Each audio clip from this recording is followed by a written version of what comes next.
Tasangana zvekare kwataita paKulian TV, right? Tutangane ipi? Regedza ndimbosangana inoza nyaya dzandanga ndichingoona on social media. Ndakamboona kana ndakambogara pasi omboona kuti chii chiri kunyatsoitika ende vanhu vari kumboedza kuita sei. But nyaya iri panapa inini kana muchinge matondiona munoziva kuti nechimonya changu chemubrain achindibvumidze kutolerata ZANU PF or anything to do with ZANU PF. Saka kana uchingotondiona uchiziva kuti unodedzera kuti pasi neZANU PF yacho iyo yese.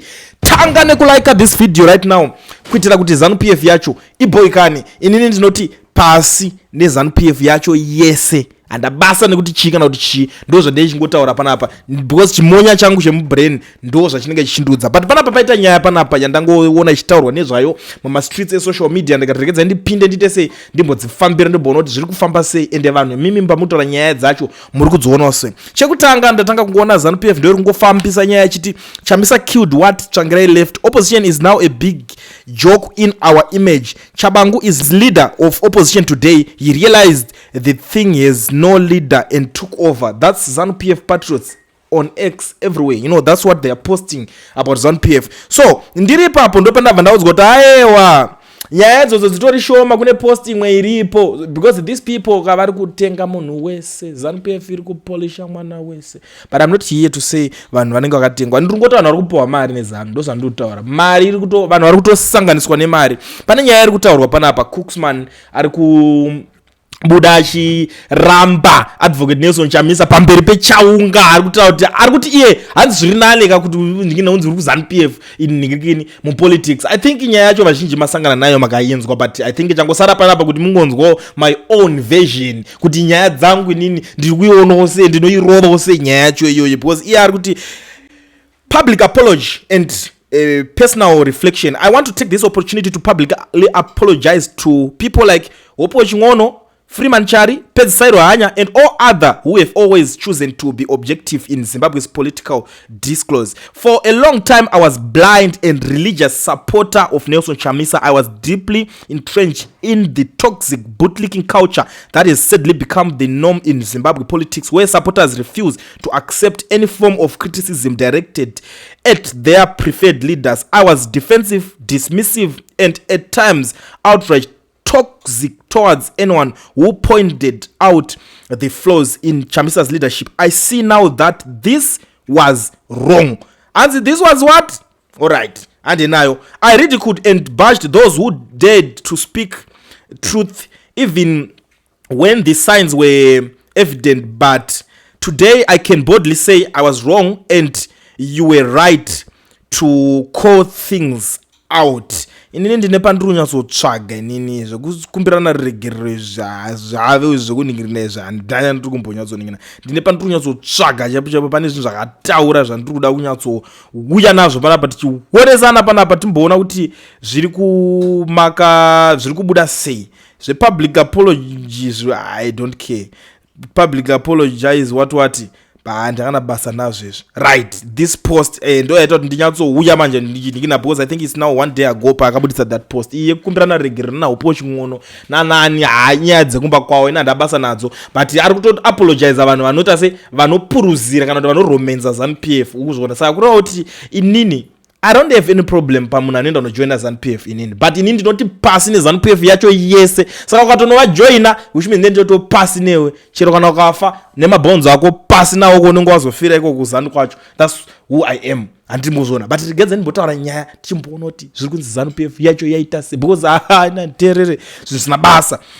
Right now it honestly feels like being in ZANU PF is better than being party of any opposition political party in Zimbabwe. And before you start getting emotional about it, let me explain why. In ZANU PF, if you are smart enough, you can leverage your proximity to power and walk away with real benefits: money, mining claims, land, cars, residential stands, and you can do all things with zero accountability. Come election time, your party always wins no matter what. But what exactly do you get from being in the opposition? Absolutely nothing. They form parties, contest elections, we vote, the elections get rigged, and then what? Nothing changes. Some unknown guy shows up and claim he owns the party. The leader walks away without a fight. MPs are recalled left, right, center, and you are left with no voice. no representation. Meanwhile, people in rural areas get harassed for supporting the opposition, and the war suckers keep repeating itself. Saka panapa ndo parikunzi ayoka patiri kuzoona kuti mukomana anenge asanganiswa nechi hatisi kuziva kuti achisanganiswa nechi. Said ZANU PF inoita zvinhu 2 zvakasiyana.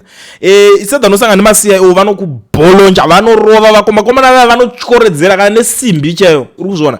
And then this thing unobva iwo saka iwo urauta sei unotozokumbira regero because iwo avamire kudzvanya vanenge ramba vachikudzvanya kusvika kukumbira regero kuti hai zvindakuzvisiya ndokumbira mundisiye ndiri mupenyu zvokuti iwo taione ndine nhingirikini hapana chero kataura ndakazotorwa ndakanorohwa zvinonzi muri kufeka maabductions and hapana anozomira anenge ari willing kukumirira kana kuti kuva ane the voice handiti kana kuti anozoti ninge zveshuwa akazobatwa kanzwaidzwai. I understand that izvo zvinokwanisa kuitika, and the other way ndeyekuti munhu unogona kupuhwa mari chaikutobhadharwa chaiko. ZANU inopolisha ikatoona kuti iwo une influence yavari kutoda kutoshandisa influence iyoyo vanokutora votouya kuno kutite sei tikusanganise nezvekwako manhingirikini ozonhingina. Handichataura hangu mazita but mamwe maMPs makatomaona vekuti pakangonzi Tsvangirai afa paya vakabva vamhanyirira kunoita se kunojoina chitima ichocho, and you know those people vakangoratidza kuti vari into this game of politics for money chete, hapana chimwe chinhu chiripo, vanenge vachingoda mari. Now problem yangu inini iri kuda kuzotanga manje but ngeze ndimboona kuti ndisati ndatanga neproblem pane zvinhu zviri kutaurwa apa handiti. Regeza timbonzwa kuti vamwe vanhu vemuZimbabwe vari kuti chipi, because panapa vari kuti politics sekuitiswa kwete even kuZANU ukashandiswa zvekusvika pakurova mubereki wako nekuda kwemabenefit, nothing coming mahara. Ask those people in power, vamwe vacho havarare hope nekuda kwezvavakaita, looking happy during the day but at night kune hondo. Right, unoona imwe nyaya iripo ndeyekuti kuZANU PF chiriko ndokusina manje, hapana chiriko. Kune vanhu vanomira neZANU PF, let's go kuZumba tisataitirana naro panapa ground, handei kuZumba kwacho kwamuri kuti ZANU PF inenge ichideliver whatever ichita zvairi kuita, handei kumasvingo kwacho. Tiratidze, ngatichiratidzana nevanhu vacho veZANU PF, mareal supporters veZANU PF, because kutaura kuti saka inini zvinane kuti ndinge ndiri muZANU PF ndikaziva kuita zvinhu zvangu ndozodaidaida ayoka kungori nevaya vanongotyoridzera vanhu vaya ndo unozoona achingomhanya achingoitawo zviri nani, but tine malist mazinhamba mazizita nemazizita evanhu vatiri kuziva vari kutoita chirombe, vari kutotambura. Even vamwe munokwanisa kupupurira nene mune vabereki vazhinji mimi wokutoti vanhu vekuti vakabvira kudhara vachida ZANU PF and they are still in ZANU PF. I may know for my reasons avo vakajoinera ZANU PF, but nzara haisi kumira kuponda vanhu ivavo, nhamo haisi kumira kurova, nhamo iri kutorova kupinda ZANU PF. Hapana poti company unosvika iwo kana ukapinda mushopu hapanzi uri munhu weZANU here kana kuti uri munhu weTriple here kana kuti uri munhu waChamisa here kana kuti uri munhu wekupi. Panongosvika pongonzi tiri kuda maUS kuti mutenge zvamuri kuda kwese, ukaenda kugaraji zvese zviri kuitika, but chiri kuitika these young people vari kuchiva mota dzavari kuona dziri kupuhwa vanhu nana Chivayon and these other guys dzavari kupa tingati chiko those people who are influential, ndo zvandingangotaura kana mapublic figure whatever ndo chakuchiviwa panapa chokuti ungatonongedzera, but nhamba zhinji inonyatsosapota ZANU PF zvekurevesa nemoja zvezvo hapana. Sedha wapuwa fertilizer, wapuwa chakati, iri kungokusiya uri muurombe hwako. Kana ichiita kana muchiti iri kudeliver, endai kune dzimwe nyika muone zvinoita maopposition ndingati ruling party ikoko achingopinda akutodeliver zvinhu zvaakapromisa iye kuti aiwa ini ndichagadzira maindustries, let's deal nemaindustries. So kana iwo uchiqualify kuzowanawo mabasa ari papo wakunopindawo basa handiti. So let's deal with zvinhu zvakaita sezvizvo 1 2 3 4 5 things tisati vachera kungoti aiwa saka kunge uri muZANU PF kuri nani handisi kuramba.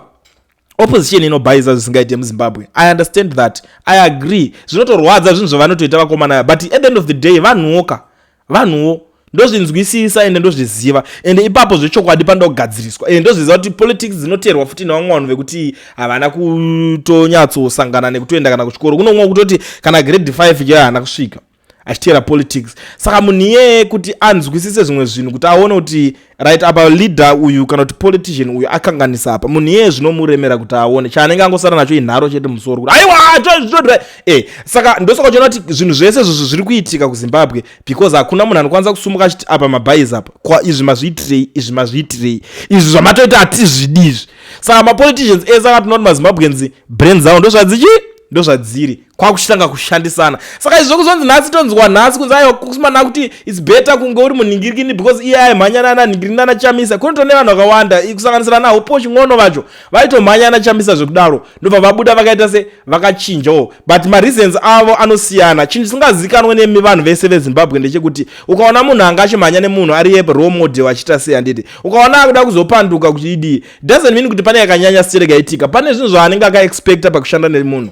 Hapana munhu anongoita zvinhu zviya zvamahara kana mazogara, but iye paanozoona kuti inini ndatozongozviitira mahara, munhu atodzokera kugara mumba make borodeo ndiwo life yake bharamba yakadaro, ndo paanozotanga kurwadziwa. Unoona akuchinja magopost kuti aiwa project iti yaifana kubenefita, wona ndakazodai ndakariska life yangu ndikadai so, because for sure being a public figure uchidedzera kuti ZANU PF pasi nayo makuseni kusvika panheru uchitenderera uchiita sei zviya unenge watoo munhu wekuti wave targeted kupinda muZimbabwe kuda kuita madeals zvimwe zviri kuraramiswa vana vevamwe zvinenge zvakutokuremera kuti unge uita se uchizviita. Ndo panotangira matambudziko ipapo. Saka ndo usikaona vanhu vese vakuzobuda vachiti aiwa ini zvamakatita zvakatodhakwa, ende vamwe vazhinji vari mudiaspora vakatiza. Tikunzwa nyaya dzakawanda dziri kutaurwa about zvese zvikuitika vanhu vese vanga vari mumanhingirikina havana vacha vakabenefita. Problem omberipo ndekuti vanhu vari for Chamisa ane zvaakabenefita paproject triple C. That's where the problem is. Saka ivo havana chavari kuti vakazowana, ndo padambudziko hombe. Asi tese tichazoti chinhu chakaflopa, akatoona chinhu chakabiwa alright, ndobva achiramwa, ndobva chatongoflopa chakadaro, hakusina kachimwe chekuti chichanga chichida unoningirikina. You understand? Chinhu chakadonha alright, chakabiwa, pati yakabiwa ndobva yadonha, paakaibuda bva yaflopa. Akusina. Even now ukatarisa zvakuitika even kuma by elections MP muchitoziva kuti anga aripo anga ariwo triple C akatopinda neticket raChamisa ipapo, pakanzi padaitwa by election neZANU PF MP ari nguva yachijikiwa chero vakakondesa vakazoti ai toda kuisa mumwe tozodidi. Why? Ndisikuratidza chinhu chakaita sei chakanoflopa nguva dzakainopera dzakanoenda. But dambudziko hombe riripo ndozviziva, vanhu vanenge vatsvaga mabenefits vada kutsvaga mari kubva kune opposition. Munhu opposition haana mari anokupa, that's true, asi ane kukuudza kuti ngatiite tipindewo kana amupawa ndo paanenge ane mari. Manje ZANU PF iri mupawa inenge ichikupa mari, ndo pandambudziko riripo, but inobudisa mari nguva dzekukambena chete, zvimwe zvese izero. Imimi kana mati iri right ameno pamwe mese munenge matozvipirawo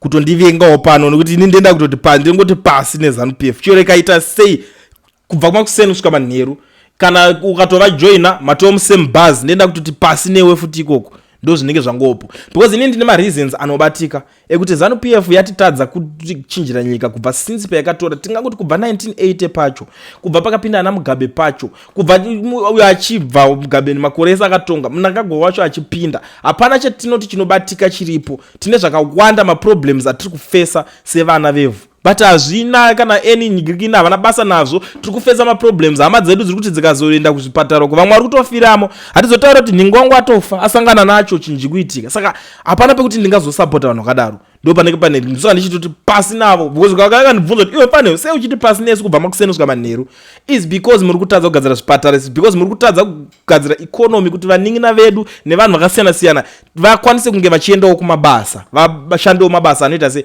anobatika. Ndo pandenge chiti pasi nayo. Saka mukazoti aiwa iri nane, unoona kuti dai ukazobudirira, handina ndakaona akabudirira muZANU PF. Vanhu vaiva munoona kuti tanga kubudirira vanotozopuwa mota, but ko mota data yekupuwa sei iwe Rome uri ningirikini, uri public figure. Look at the people like ana ningirikini chinoimba ana maiweli cheche chimuchinda cheche, utozonzi mira toda kukupa mota, tanzwa kuti ugara futi mumaflats ke unge shiri, hanzi mudendero nge shiri, mira tikutese tikutsvagire ndichakutengera imba yacho hasitatengerwa nachifai. But you know zvizhinji, a lot is happening guys, a lot is happening kwekwe. Saka zvinonetsa zikava mukuti akabudirira wacho ndiani, itai kuti kuri kupuwa mota simple. Mota kana uchitoida wotoshanda, haukobvomirira umbopuwa nengomurume.